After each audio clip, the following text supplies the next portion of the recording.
আর আমি নিজেও এই প্রশ্নের উত্তরটা জানতে চাই যে যদি শয়তানরা সবাই রমজান মাসে শেকলে বাধা থাকে তাহলে মানুষ কিভাবে এই সময়েও বিভিন্ন পাপ কাজ করে?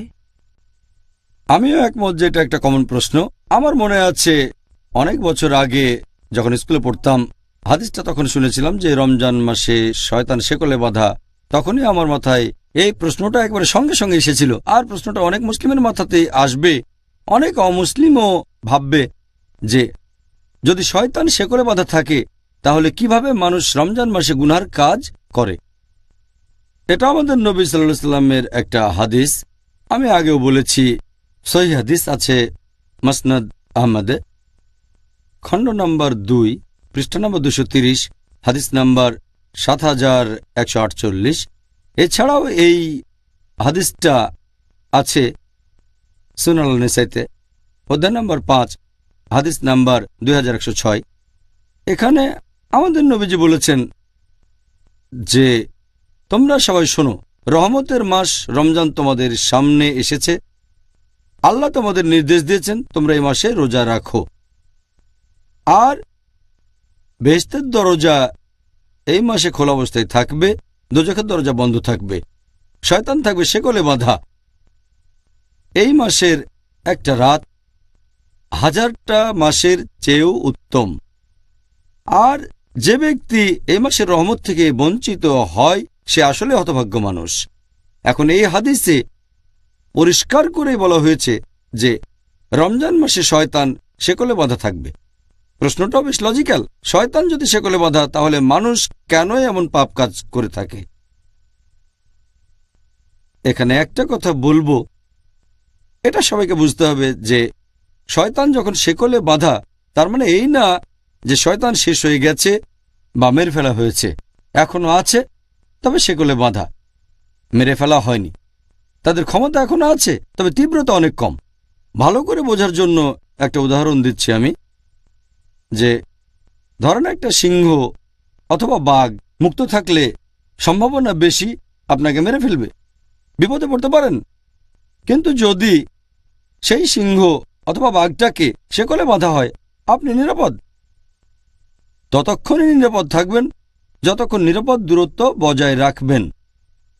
বাঘটাকে শেকলে বাঁধার পর আপনি যদি তার খুব কাছে আসেন তাহলে সম্ভাবনা থাকে যে আপনাকে মেরে ফেলবে। যদি শেকলে বাঁধা বাঘ থেকে নিরাপদ দূরত্ব বজায় রাখেন, নিরাপদে থাকবেন। একইভাবে রমজান মাসে যদি শয়তান থেকে দূরে থাকেন, নিরাপদে থাকবেন আপনি। পবিত্র কোরআনে দেখবেন আল্লাহ বলেছেন সূরা বাকারা অধ্যায় নম্বর 2 আয়াত নম্বর 168, তোমরা খুতুওয়াত শয়তান সম্পর্কে সাবধান হও, শয়তানের পদাঙ্ক অনুসরণ করো না, নিশ্চয়ই সে তোমাদের জন্য এক প্রকাশ্য শত্রু। আল্লাহ তাআলা পবিত্র কোরআনে অনেক জায়গাতেই বলেছেন তোমরা শয়তানের পদচিহ্নের ব্যাপারে সাবধান থাকো। আল্লাহ এই কথা বলেননি যে শয়তান থেকে সাবধান হও, কারণ সাধারণ মুসলিম, গড়পড়তা মুসলিম যাদের মোটামুটি ঈমান আছে, যদি সামনে শয়তানকে দেখে তারা সাবধান হয়ে যাবে। যেমন ধরেন কোনো একজন তরুণী মেয়ে, সে আসলো একটা সাধারণ মুসলিম তরুণ ছেলের কাছে যার ঈমান মোটামুটি। যদি মেয়েটা তাকে বলে যে চলো আমরা একসাথে রাত কাটাই, ছেলেটা বলবে একসাথে রাত কাটাবো একটা মেয়ের সাথে? এটা হারাম, এটা তো জেনা। সে তক্ষুনি প্রত্যাখ্যান করে দেবে। কিন্তু সেই একই মেয়ে যদি পরে সেই ছেলেটাকে ফোন করে তার সাথে কথা বলে, তখন সেই ছেলেটা ভাববে যে ফোনে একটা মেয়ের সাথে কথা বলবো, কোনো সমস্যা নেই, আমি তো শুধু একটা মেয়ের সাথে কথা বলবো। তারপর মেয়েটা বলল চলো কোনো ফাস্টফুডে গিয়ে আমরা খাই, ম্যাকডোনাল্ডসে বা কেন্টাকি ফ্রাইড চিকেনে, ফাস্টফুড দোকানে। আমি বেশ কিছু সময় ধরে একটা মেয়ের সাথে খাওয়া দাওয়া করবো ম্যাকডোনাল্ডসে, সমস্যা নেই। এভাবে ছেলেটা মেয়েটার সাথে খাওয়া দাওয়া করতে চলে যায় ম্যাকডোনাল্ডসে। তারপর মেয়েটা বলল চলো আমরা কোনো রেস্টুরেন্টে গিয়ে ডিনার সেরে ফেলি। রেস্টুরেন্টে বসে একটা মেয়ের সাথে খাওয়া দাওয়া করবো মাত্র কয়েক ঘন্টার জন্য, কোনো সমস্যা নেই। তারপর মেয়েটা বলল চলো আমরা একসাথে রাত কাটাই। তখন ছেলেটা বলবে একটা মেয়ের সাথে রাত কাটাবো, কোনো সমস্যা নেই। এটাই হলো খুতুওয়াতুশ শয়তান, শয়তানের পায়ের চিহ্ন।